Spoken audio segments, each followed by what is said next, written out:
Ma'am, we can start, I guess. Oh, wonderful. Thank you. So first of all, thank you, NSS Mumbai, so much for having me. I am really excited to share with you all about my thoughts about the Artemis Accords. I see a couple of my students have joined as well, and it's 8 o'clock in the morning here. So for the students that got up early on a Friday to see me from the United States, thank you. And for all of you, I'm seeing such warm messages in the chat, and I'm so appreciative. So thank you all for giving me an hour or so on your Friday evening to talk about space. So I will warn you, I get very passionate, and so I can talk a long time. I will have the chat function up, so if I start going too long or you want me to stop, just put it in the chat. But hopefully this will be about a 45 or 50-minute presentation, and then we'll be open for questions at the end. I try to keep a half an eye on the chat, so if there's something pressing, just put in the chat and we'll make sure we get to it at some point. So again, I just want to thank you for having me, let's get started. So first, just a little bit about me. As many of you know, I am the president of the National Space Society, and in that capacity, I'm especially thrilled to be addressing National Space Society chapter. The chapters are the pulse and life and heart of the NSS, especially these international chapters. And I applaud you and celebrate you for creating such a vibrant chapter in Mumbai, and we really, really look forward to doing more things together and collaborating more and bringing the organization closer now that we can take advantage, and we've all learned how to take advantage of this virtual stage. Yeah. I'm also the the co-director of the Center for Air and Space Law at the University of Mississippi School of Law, where I'm talking to you from today. I was telling earlier, it is very cold here, so I'm a little bit jealous of your weather right now. But the Center for Air and Space Law is one of 4 universities in the entire world that actually has an advanced degree in space law. And ours is in air and space law. We're really, really focused at Mississippi on bridging that gap from a terrestrial humanity to a spacefaring humanity, spacefaring civilization. And what does that mean? That means we're really focused on 2 things. One is assuring access to space for all. So it's not just about governments and government astronauts. It's not just about billionaires. It's about everybody being able to maybe not go to space. Not everybody wants to go, but giving everybody the opportunity to harness the many fantastic resources that space has to offer us. And many of those resources are things we can't even begin to imagine right now. The other side of that is we are, as part of the National Space Society, our remit is to do everything we can to support space settlement, human communities in space.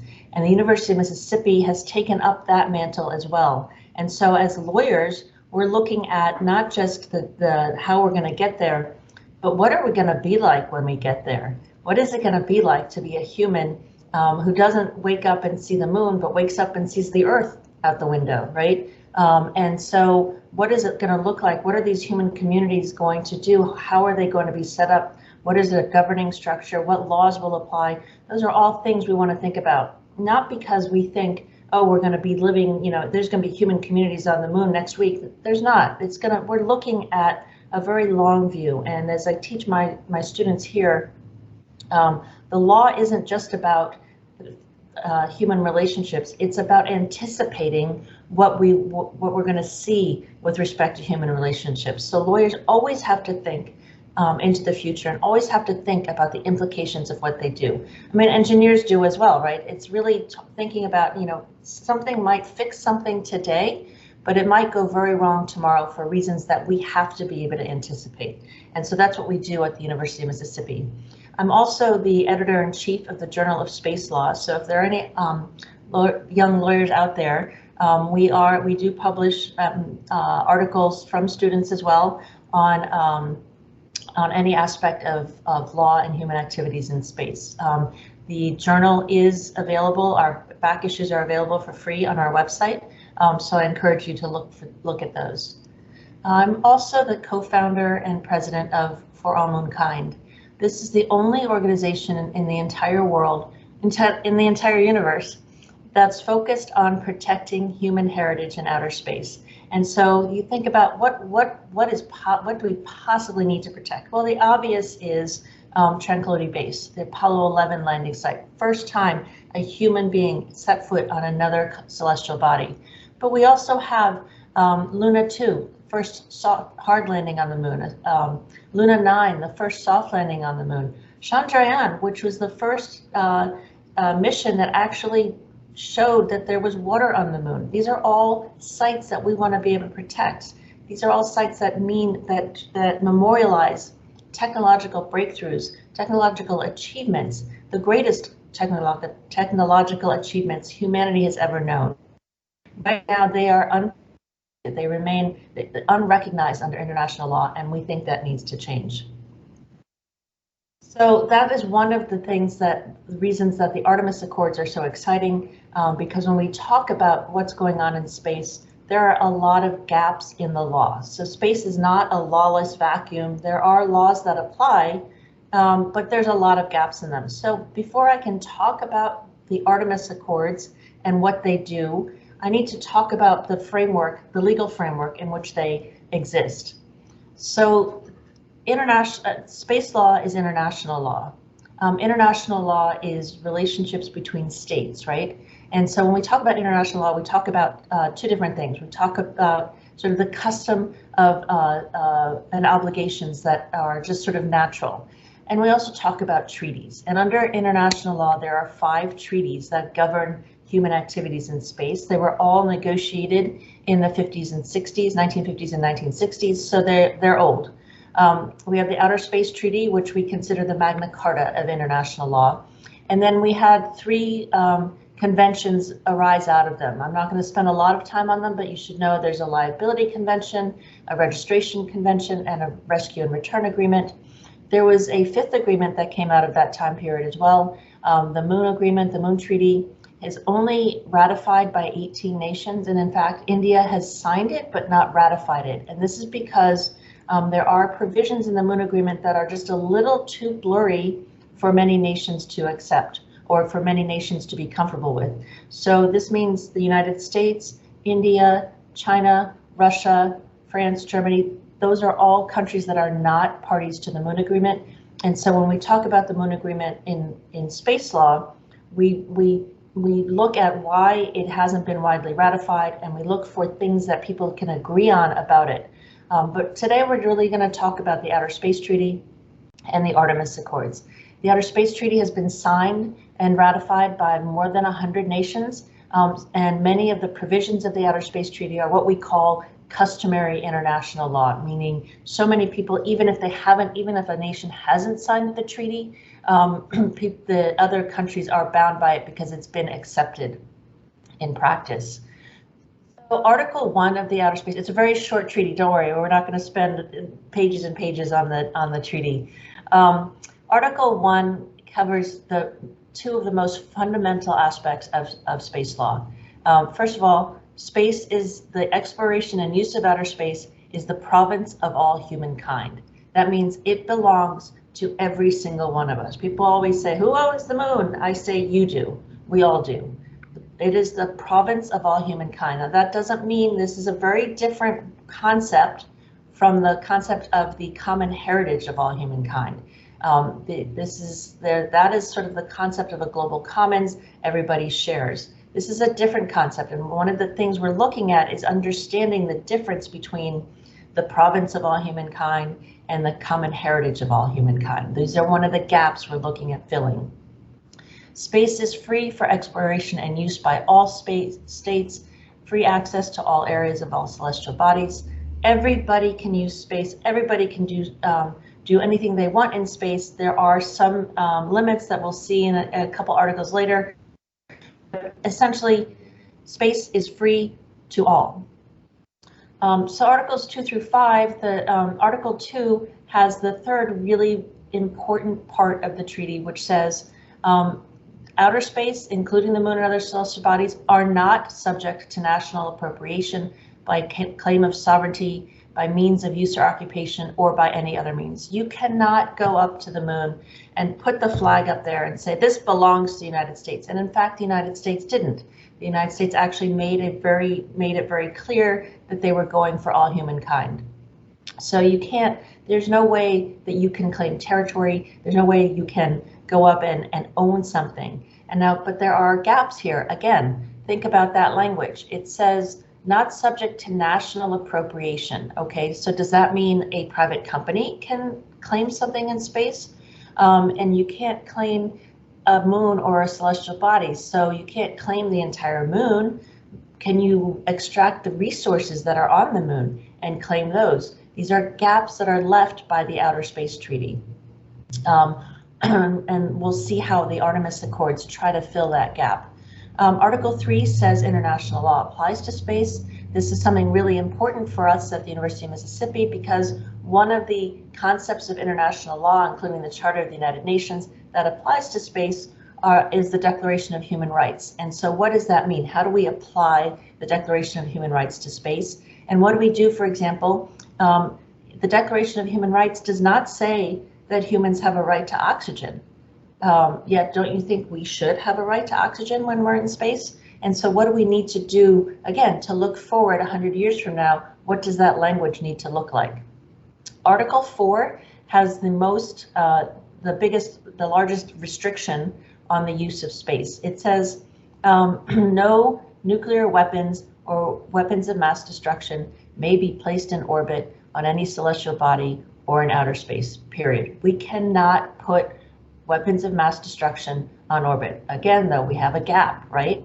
It doesn't say we can't put conventional weapons in orbit. I say space shall be used exclusively for peaceful purposes, and I apologize, it's a terrible error on my part because lawyers have to look at language very carefully. The language in the article actually says the moon and other celestial bodies shall be used exclusively for peaceful purposes. So again, we have a gap because we know celestial bodies can only be used for peaceful purposes, but not necessarily space. In any event, this was really the heart and core of the Outer Space Treaty because it was negotiated during the time of the Cold War when the U.S. and the Soviet Union were not particularly friendly to each other, but both countries knew, thank goodness, right, understood that they did not want war to erupt on orbit. They didn't want countries to be able to attack each other from space. And so this was really the heart of the Outer Space Treaty, and all else came with it. And so now you see why a treaty that was negotiated during the Cold War would have gaps because they were really concerned about keeping the peace, not so much about protecting heritage or about how a commercial enterprise is going to mine the moon or anything like that.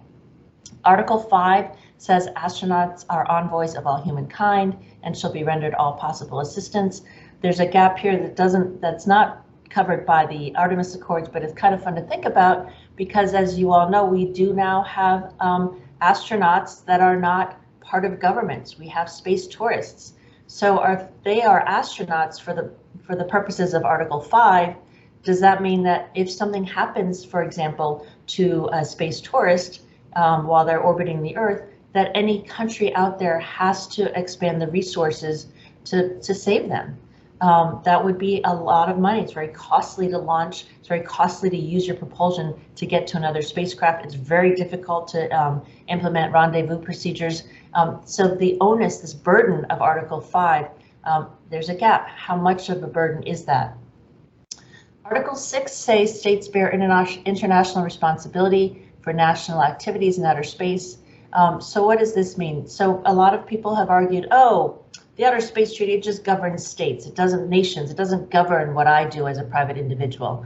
Well, Article 6 says otherwise. Article 6 says, okay, you might not be, Michelle citizen, a state bound by the Outer Space Treaty.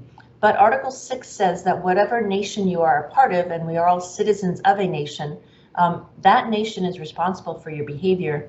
And in a difference from a marked difference in international law, a state is liable for the behavior of its nationals. So for example, here in North America, we're very close to Canada, right? If I were to cross the border and go to Canada and steal a car from just a car that I see across the border, and then I drive it back to the United States. So the United States and Canada have an agreement where if there are criminals that cross the border, the United States will return them to Canada. But the United States is not liable to Canada or to anybody in Canada for this car that I stole. Now, if that happens in space, if we're on the moon and there's a Canadian vehicle and a US vehicle, and I go and I'm just Michelle Citizen and I go steal that Canadian vehicle, that is the responsibility of the United States. The United States is responsible and liable for my behavior. So you see this very, very distinct difference. And so that means that states have to license and regulate the activities, or it's in the best interest of states to carefully monitor the activities of their nationals. Because if, I'm going to use Elon Musk as an example, he has his Starlink satellites. The Chinese recently complained that they had to maneuver out of the way of the satellites, maneuver their space station out of the way of the satellites. If one of those Starlink satellites had actually hit the Chinese space station, it would be the United States that bears the burden of that liability, that would have to pay China back. So this is a picture of a tardigrade. I don't know if you recall, one of the first private missions to the moon was Bereshit by Israel. Bereshit had a payload from a nonprofit foundation called Arc Mission Foundation. Arc Mission Foundation told Bereshit that they were just sending a microfilm. I'm so old now, I call it microfilm, but little digital version of all of Wikipedia on a disk. Failed to tell Space IL that they had also included DNA and tardigrades, which are microscopic creatures that have been proven to be able to survive the vacuum of space there as well. So Bereshit had to go through the United States licensing process, one of the most robust licensing processes in the world. Bereshit did not know it had tardigrades, and so it made it through all payload. It had to go through the United States because it was being launched by SpaceX, so it was a US licensing. It went through all of our licensing procedures, payload review, etc., but nobody disclosed these tardigrades. Now these went to the moon. Bereshit sadly had a hard landing. We're pretty sure these little guys were all vaporized, but imagine if that vehicle had gone to Mars and had landed safely. Imagine if nobody had known except the CEO of Arc Mission Foundation that those tardigrades were there on that vehicle. Imagine if something happened to the CEO of Arc Mission Foundation and he was never able to tell anybody that these existed. Fast forward 100 years from now, we send humans to Mars, and a human scientist says, "Oh my goodness, look, I found tardigrades."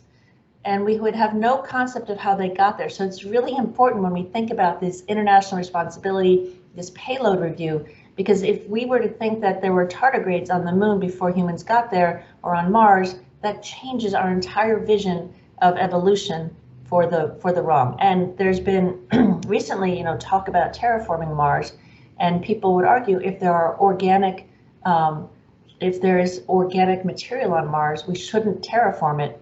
And so having a tardigrade on Mars could possibly end the conversation about developing and terraforming Mars. Article 7 is your basic liability.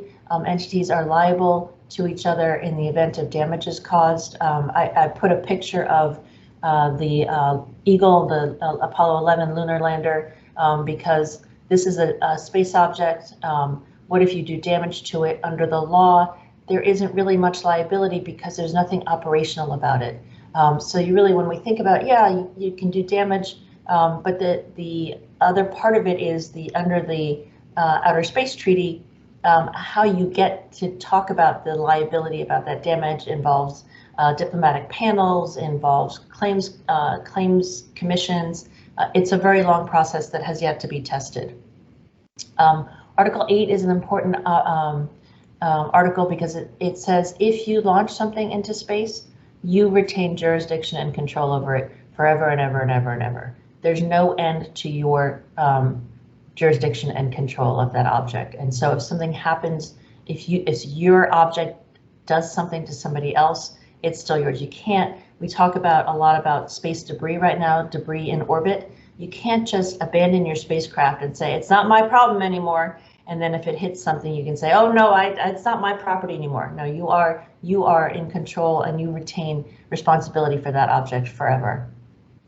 Article 9 is the other sort of restriction on, the only other restriction on activities in space. So we know we have to use celestial bodies for peaceful purposes. We know we can't put weapons of mass destruction on orbit. Every other activity, human activity in space, is framed by this concept of due regard. Any activities you implement in space must be implemented with due regard to the corresponding interests of all other states. And if you think you're going to harmfully interfere with somebody else's activities, you have to have a consultation with them. So again, so look at that language. It doesn't say you can't harmfully interfere with somebody else's activities. It says if you think you're going to, you should have a consultation. And then we think about this concept of due regard. What does due regard mean?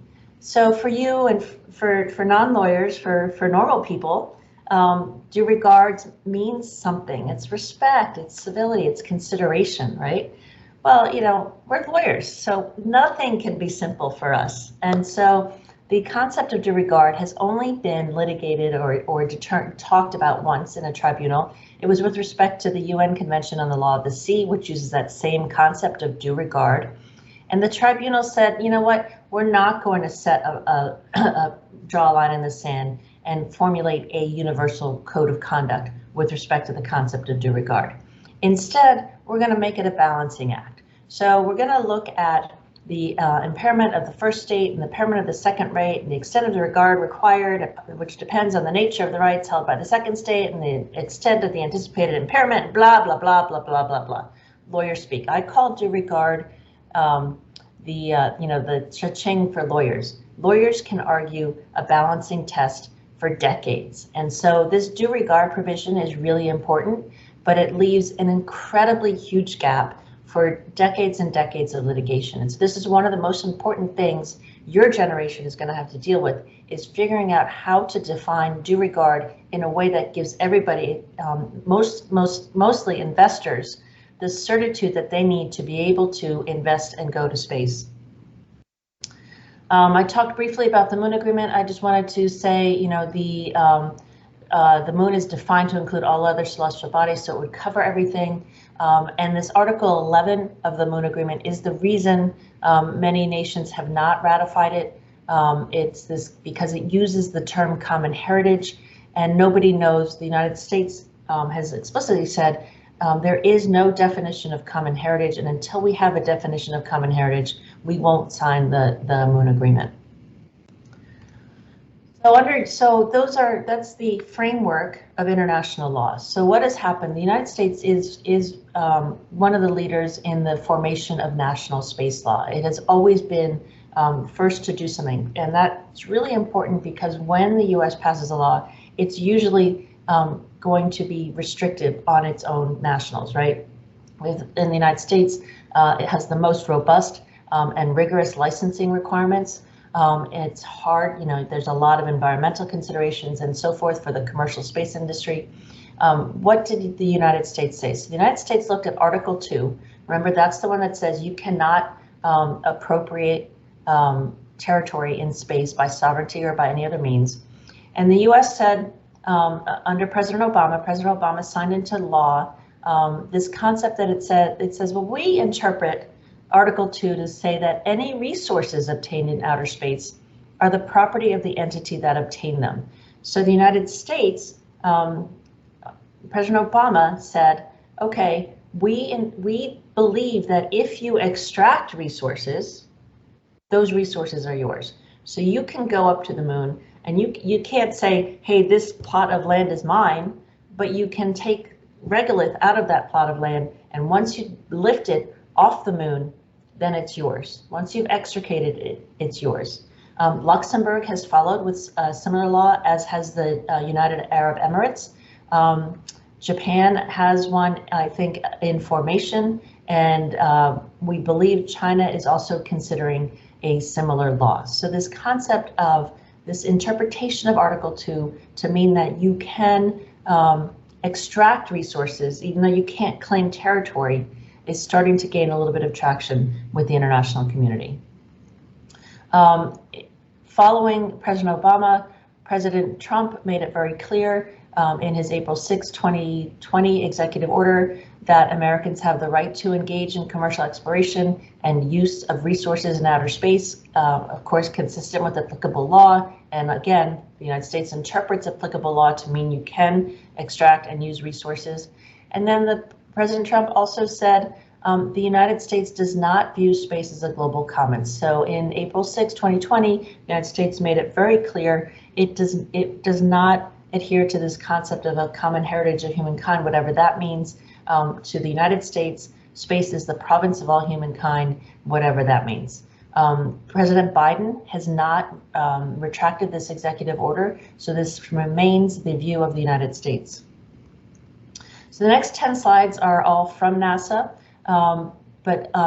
so after the April 6th executive order, then in the fall of 2020, NASA Administrator Bridenstine introduced the Artemis Accords, and I'm going to share with you the slides that NASA used to introduce them and talk about them, talk about each of the sections. But the first thing I want to make very, very clear is the Artemis Accords are not a treaty. They're not a contract. They're not a convention. They're not a bilateral agreement. They are just guiding principles. And so when we see somebody sign the Accords, they're not signing anything that says, I am going to do this or I'm going to do that. These are guiding principles, and they are going to form the framework for future bilateral agreements. And so this has been the model that the NASA and the United States used for the International Space Station Agreement. They have one sort of framework and then bilateral agreements with other countries. So again, the Artemis Accords, not a treaty, and they are not signed by governments, they are signed by space agencies. So we're talking truly about principles and not binding concepts. So the first section of Artemis says that that space is for peaceful purposes. So basically this is reaffirming Article 4, the moon and other celestial bodies shall be used exclusively for peaceful purposes. And this is the very first precept of the Artemis Accords. And so it's, again, the criticism of the Artemis Accords has been that it's a unilateral action by the United States, and that anything binding, anything about space law, anything evolving or developing space law ought to happen within the United Nations Committee on the Peaceful Uses of Outer Space.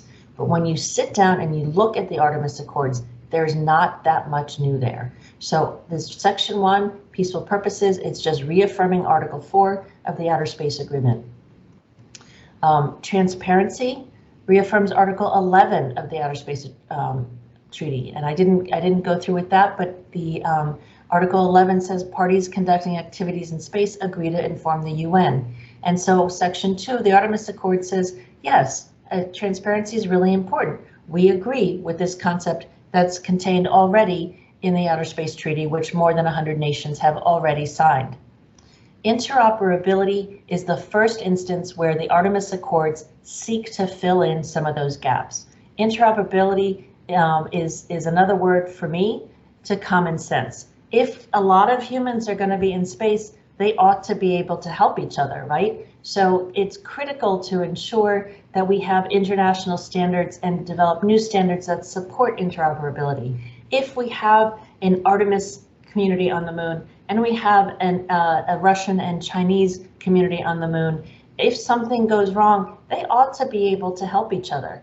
It would be tragic if we had one community had tons of leftover oxygen but it couldn't share it with the other community because the nozzles were different sizes. So interoperability in space is really important. That's the only way we're going to succeed, is if we accept that we are all in this together. Emergency assistance, again, just reaffirming Article 5 of the Outer Space Treaty. This is not new. This is the Artemis Accords reaffirming international obligations, international responsibilities under the Outer Space Treaty. Registration of space objects, again, reaffirming Articles 7 and 8 of the Outer Space Treaty, pushing the concept of registration, especially as I said, thinking about orbital debris. It's really important to know who owns what objects, who should be liable, because we know there's going to be some sort of catastrophic collision in space sooner rather than later, unless we clean up our orbit, and that's a whole different talk. But so the point here is the Artemis Accords, again, with this provision, nothing new, reaffirming what is in the Outer Space Treaty. Release of scientific data, again, reaffirming obligations created under the Outer Space Treaty. This is reaffirming Article 1. Exploration is carried out for the benefit of all countries, and we are going to facilitate and encourage international cooperation. This has filled a gap in the Outer Space Treaty, and of course this is near and dear to my heart. Section 9 of the Artemis Accords talks about protecting heritage. As I said, when the Outer Space Treaty was negotiated, the only thing in people's minds was making sure humanity didn't take that tragic step of using space for war. And so they're not thinking about things like protecting heritage. I mean, goodness, at that point, we only had a couple satellites on orbit. But Section 9 of the Artemis Accords recognizes that we do have history on orbit and we need to protect those sites. So this is something very new to international law, to international space law. This is one of the provisions. So now we've seen 2 of the 9 provisions we've gone through. Of those 9 provisions, only 2 have moved forward or tried to evolve the law, and those were the interoperability and this concept of protecting heritage, neither of which can possibly be very controversial. Okay, now here is where we get into the controversy. This section is actually section 11 on space, sections 10 and 11, I believe, on space resources. Here, the Artemis Accords make very clear, if you sign the Artemis Accords, these are not binding, these are guidelines, but if you agree to the Artemis framework, you agree with the US interpretation, with the Luxembourg interpretation, with the UAE interpretation, that you can extract and use resources, and that is how you interpret Article 2 of the Outer Space Treaty. Even though you cannot claim territory, a nation cannot appropriate territory, a commercial entity can extract and use those resources which we recognize are critical to support and safe and sustainable space exploration development. So this is something new. This is evolving space law. But I want to point out, it's really not that controversial. Again, it's common sense. If we're going to build human communities on the moon, we can't keep shipping everything they need to them. That's really, really expensive. We need them to become self-sufficient. And so when you look at the criticisms of the Artemis Accords, and of course the media made a big deal of the fact that Russia and China immediately announced their lunar base, I think they call it, right? So when Russia and China announced their joint lunar base, there's nothing in their announcement that says the Artemis Accords violate international law. There's nothing in their announcement that says we don't believe that you can extract and utilize resources under international law. No, they just said, okay, thank you, United States. We see your Artemis Accords. We don't want to join your Artemis Accords. We're going to form our own lunar base concept. And so again, this concept of these space resources, that ability to extract and utilize, this is pushing international law. The argument against the Artemis Accords is that it's not the U.S. role to make unilateral decisions like this. But what's happened? So we have now, I think, 14 or 15 Artemis signatories, and we now also have at the UN Committee on the Peaceful Uses of Outer Space the formation of a working group to look at how to utilize space resources. So yes, the US is pushing the envelope, but now we're finally getting attention paid to this very, very important concept at the COPOIS level. And so hopefully there will be sort of a marriage of all of these concepts, or at least they will all grow in parallel. Deconfliction of activities. This is our due regard provision in the Artemis Accords. It's reaffirming Article 9, but there's something very different here. Article 9 said, okay, we anticipate there's going to be harmful interference, and so we want you to have a consultation here. This deconfliction takes it one step further. It says we must avoid harmful interference. So it's not just about talking about it, it's about avoiding it.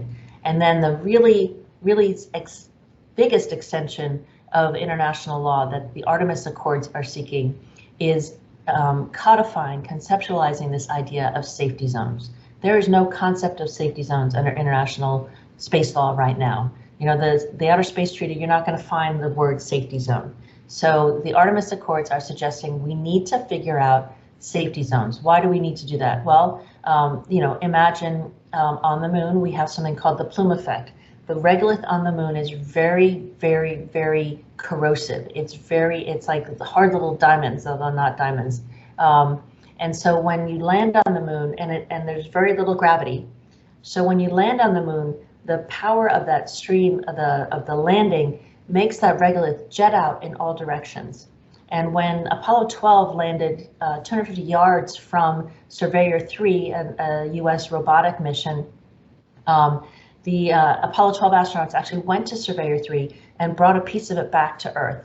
And when the scientists opened it back here on Earth, they realized that even though Apollo 12 had been 300 yards away, 300 meters away, the regolith had pitted and actually damaged the face of Surveyor 3. That's 300 yards away. And the University of Central Florida, they're doing studies, and they hypothesize that if Dragon were to land on the moon, the regolith cloud would be such that it would cover the entire span of the moon, end up orbiting the moon, and actually reach anything in lunar orbit. So this concept of a safety zone is very important, because you can imagine if you have an operation mining water on the South Pole and someone lands too close to you, that regolith is just going to ruin your equipment. So this deconfliction of activities is how we need to define due regard. And again, the Artemis Accords aren't saying this is what due regard means. The Artemis Accords are saying, hey, we think due regard includes this concept of safety zones. Let's talk about that and figure out how to implement that. Orbital debris and spacecraft disposal. Again, this is new. This is the Artemis Accords evolving the law. The Outer Space Treaty doesn't say anything about orbital debris. We do have under the COPOIS, the Committee on the Peaceful Use of Outer Space, we do have a non-binding resolution dealing with the mitigation of orbital debris. But here the Artemis Accords, again, taking the lead, saying we need to codify, we need to make real principles, accept codified principles with respect to the mitigation of orbital debris. Here in the United States, we're also now seeing an effort to legislate that concept away from simply mitigation to remediation, I think Japan has taken the biggest lead in the concept of remediating. And so what does that mean? Mitigation means that I'm not going to add to the debris. Remediation says we're going to pay somebody to remove that debris. So thank you, Heath. There are now 15 nations, 16 actually, Heath, because the Isle of Man has also signed the Artemis Accords. So we have 16 nations who have agreed now under the Artemis Accords the simple expansions. So they've agreed, as I've shown you, all of the provisions that reaffirm the Outer Space Treaty, and then those few expansions, the concept of codifying the mitigation of orbital debris, the concept of safety zones, the concept of interoperability, the concept of that you can extract and use resources without violating international law, and of course, the concept that human heritage and history exists in space. So to me, of course, protecting heritage is the most important section of the Artemis Accords. Why is that?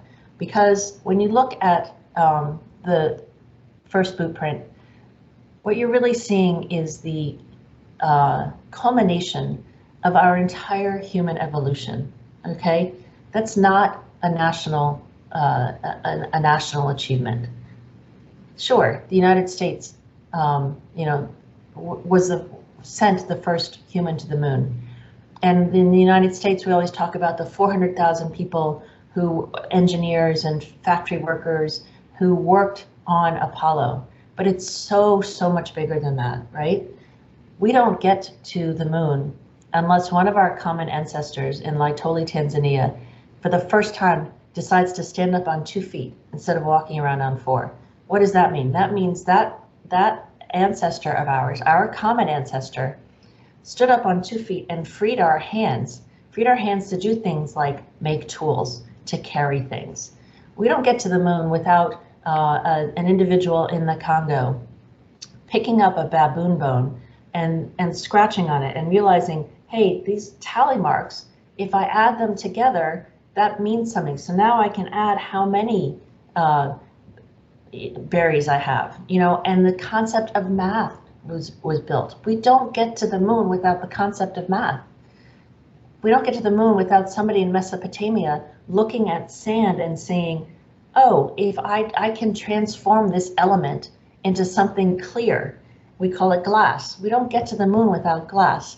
And so this blueprint, getting anything into space, is not a national achievement. It is built on a foundation of centuries of astronomers and engineers and dreamers and scientists and manufacturers, all of whom contributed in each of those little steps to get us to this ability to reach the moon.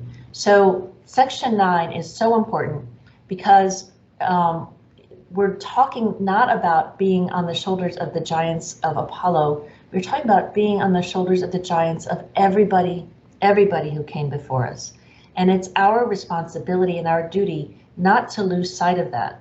Because when we become a truly spacefaring species, we have to recognize our universality. We only succeed in space if we do it together.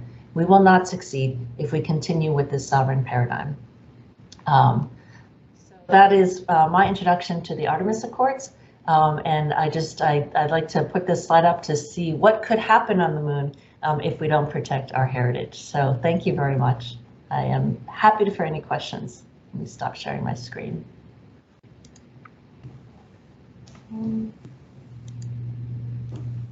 Thank you so much, Mel, for this wonderful webinar. We see that there are a few questions up here into chat box. I did saw a few of them. If anyone has any questions, please feel free to raise your hand or add your questions into chat box. Let's see.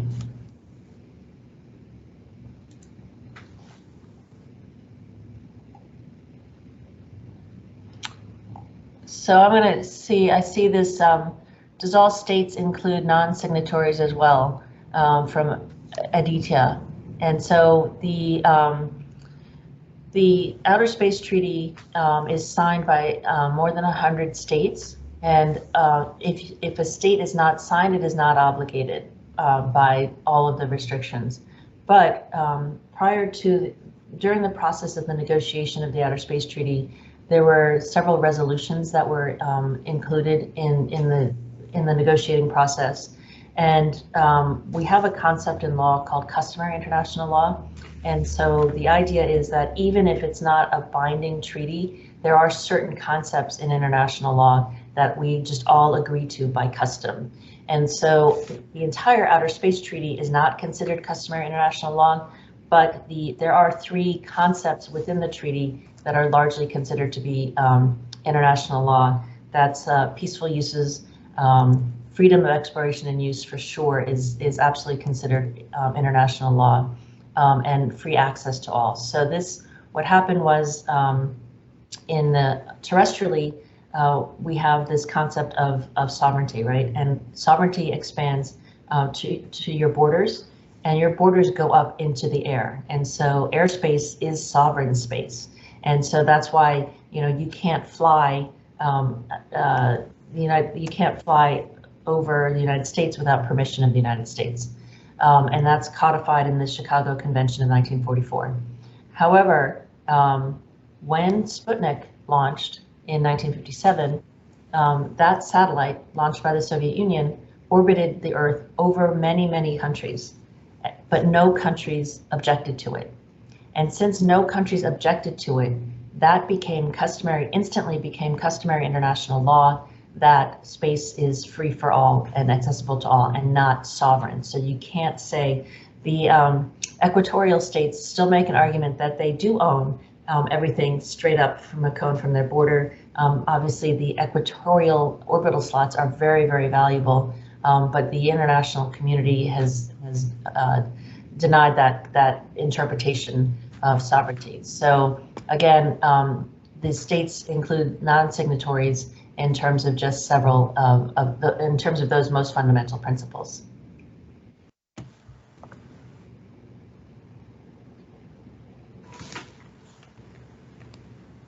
So I see my students enjoyed debating the term celestial body, and I greatly welcome any elaboration. So what is a celestial body? And it's important because it's the moon and other celestial bodies. And I think the main question is are asteroids considered celestial bodies, or do you have to be a planet to be a celestial body, or do you have to be a moon of a planet to be a celestial body? When you think about asteroids, in my view, and then let's think about smaller pieces, because there is orbital debris that is created by humans, but there are also material in orbit that's not human material, that are smaller objects, little meteorites and so forth. Are those celestial bodies? I think the common interpretation, because there has been enough debate about can we mine asteroids and what happens if you take an asteroid and you mine it completely and it disappears.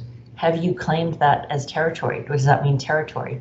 I would think, and it's interesting, David, because nobody has ever started the conversation saying asteroids are not celestial bodies, so they're not covered by the Outer Space Treaty. So I would love to see a law review article making that argument, because that would stop a lot of conversations about asteroid resource mining, wouldn't it? But I think must be some sort of de minimis concept, but I feel like it's sort of like, is Pluto a planet or not? So it is a really good consideration, and like I said, if one of your students wanted to do a law review article on that term, or if anybody wanted to, the Journal of Space, I'll be really interested in publishing it.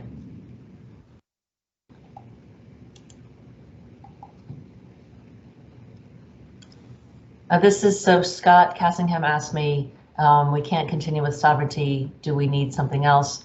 I think we do. I think that the Treaty of Westphalia has run its course. I think we need to start relating to each other as humans. I would like to remind everybody that the laws were initially conceived in order to manage relationships between human beings, right? And so states are creatures of the law.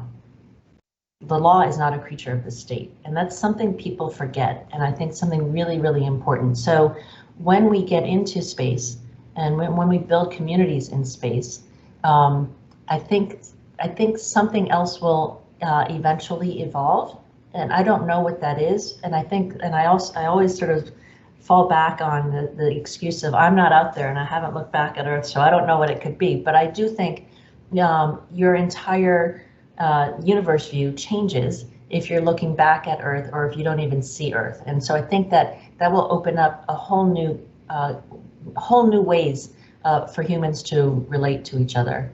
And so I don't know what the answer is, but I do think that continuing with sovereignty the way it is today, I think there are very important reasons to recognize cultural differences and celebrate cultural differences, but the sovereignty needs to be matured in a way.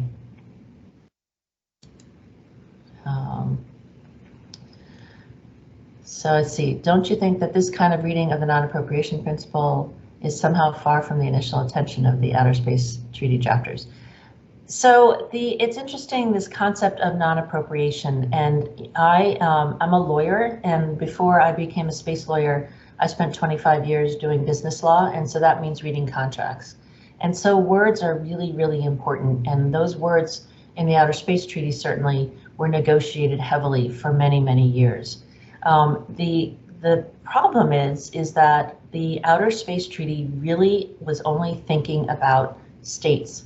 And so the concept, you know, it would have been very easy for the negotiators of the Outer Space Treaty to say no state may claim territory and they can't use, and that includes using the resources.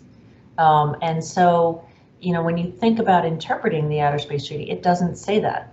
And it's hard, I don't think you can fall back on the negotiation process and say that's not what they meant, because they couldn't conceive at that point of mining resources, right? We had this was signed in 1967.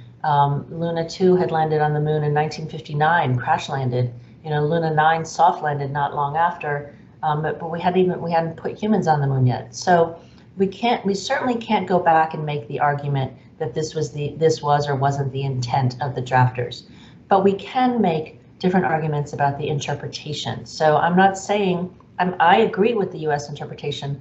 Maybe that's not the right interpretation, or maybe other people will have different interpretations, but it will be difficult to go back and talk about the intent of the drafters. So I see the Artemis Accords, space treaty controlling the private space institutions, are they bound to follow the treaty? So again, the Artemis Accords are not a treaty, they're just guidelines and principles that are from which bilateral agreements will flow. The idea is like the Outer Space Treaty, if you are a party to the Artemis Accords, if you sign on and become an Artemis country, then the expectation is that you will abide by the Outer Space Treaty, because the Artemis Accords in no way detract from or change the obligations in the Outer Space Treaty. All they do is try to fill the gaps in the Outer Space Treaty. So all of the countries' obligations to control their private space institutions continue under the Artemis Accords. Okay, let's see. What is the view of the Russian and Chinese? So great question about the Russian and Chinese governments. So when the Artemis Accords were first released, the Russian government came out immediately and said it's a violation of international law. It goes against every precept of international law. It's the United States acting unilaterally, and it's just wrong. The Chinese government did not ever come out and say anything negative about the Artemis Accords. They never discredited them. At the Committee on the Peaceful Uses of Outer Space in August, and I have to get the translation, but I was listening in, and China said something, was talking about the Artemis Accords, and said, you know, we're not a signatory yet. And so that suggests that they are, you know, sort of thinking about the Artemis Accords and what they mean. What Russia and China did was in sort of counterbalance whether it was negotiated before or after the Artemis Accords, they did announce that they were working together to create a lunar base, and they invite all nations to join them in this new lunar base that will be led by the Russian and Chinese governments.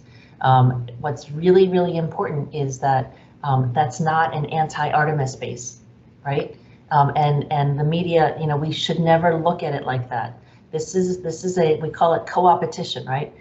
It's important to have competition, because that's how humans survive and evolve and get places. So Russia and China are saying, oh, that's great. You know, that very nice, United States and your partners. We are going to have this alternate concept, and you know, I bet India, the Indian government's probably getting pressure from Artemis and China and Russia. Everybody wants India on board, right? You guys have such an important role in the next decades with respect to space. I mean, there's no way I can overestimate the role of India in space. And so you guys really need to think about that and really think about your responsibility. It's your burden to help guide your government to do what's right for you and for India in space. But the point is, China and Russia have never said anything in the Artemis Accords is wrong. The only critique of the Artemis Accords is that they should have been done within the Committee on the Peaceful Uses of Outer Space and not unilaterally by the United States reaching out to people. So the concepts within the Artemis Accords, again, reaffirming everything in the Outer Space Treaty and making efforts to evolve the law in a way that we can all move forward together. Let's see. Do we have more time? There's a few more questions. Yeah, we can take a few questions. Are the Artemis Accords legally binding?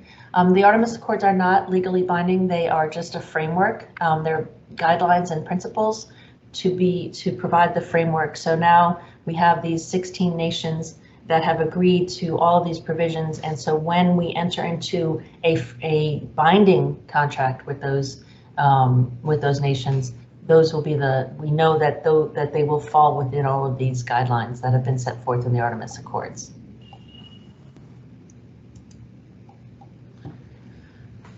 What if a country's government starts extracting resources from the moon? Is there any law which can restrict their activities or stop them from doing that?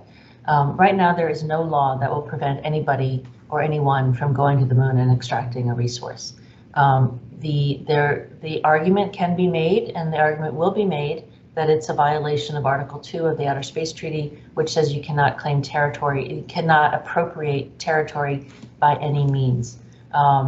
But that is, again, the Artemis Accords and other countries have developed laws that say, no, we interpret Article 2 to say that you can extract the resources. I think that if we do get the first, everyone will applaud the first extraction of resources. The conflict is going to come not from the extraction itself, but the finite nature. So the moon is finite. Space is infinite, but the moon isn't. And the moon means a lot of things culturally, historically, to a lot of people. So what we really need to worry about is, where are those resources getting extracted? How are they getting extracted? How are we going to make it fair?